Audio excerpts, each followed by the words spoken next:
Blake Mycoskie is the founder and chief shoe giver of Tom's Shoes. The company is based on a revolutionary business model.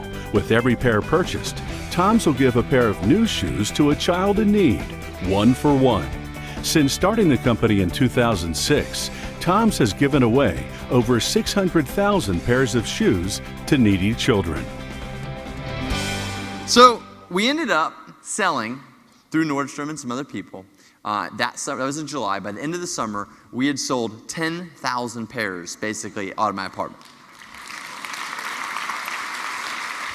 So that was when it got really cool, because 10,000 just felt like a good number. It felt like a milestone. And so that's when we decided, okay, now's the time to go back to Argentina and to give all these shoes away. And it was so cool because I got to take my interns. I took my parents, who had never left the United States before, 58 years old, never left the United States. I took my brother and my sister and a few of my friends from college, and we all went to Argentina. And for 2.5 weeks, we hand-placed every single one of those shoes onto a child's foot. Thank you.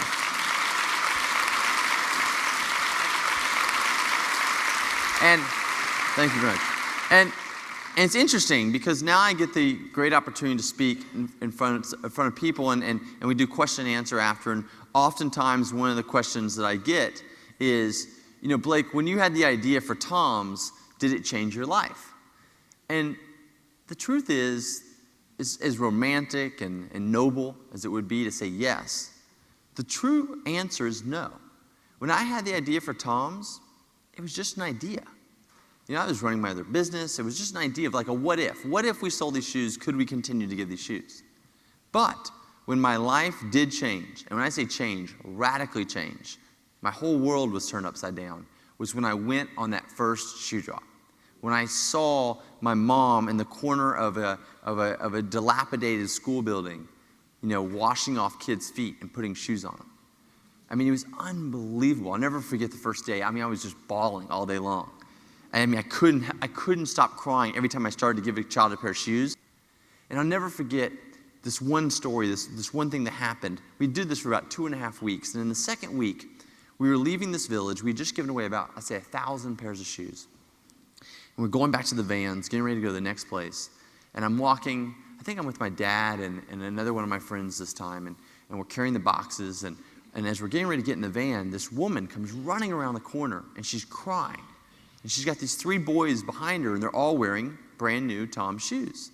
So I don't really understand why she's crying, and she's talking in Spanish really quick, and I can understand some words, but not when someone's speaking that fast. And I wanted to understand, why is she crying? And so I went and got our translator. I said, sir, could you please help me? This woman's crying. We got to leave. We got to get to the next village. Like, her kids have shoes. I just don't understand. So he goes to ask her, you know, what's wrong?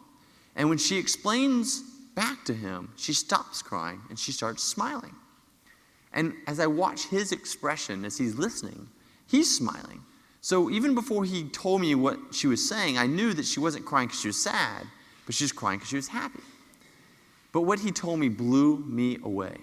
He explained that this woman just told him that for the past year, her 3 sons had been sharing a single pair of shoes.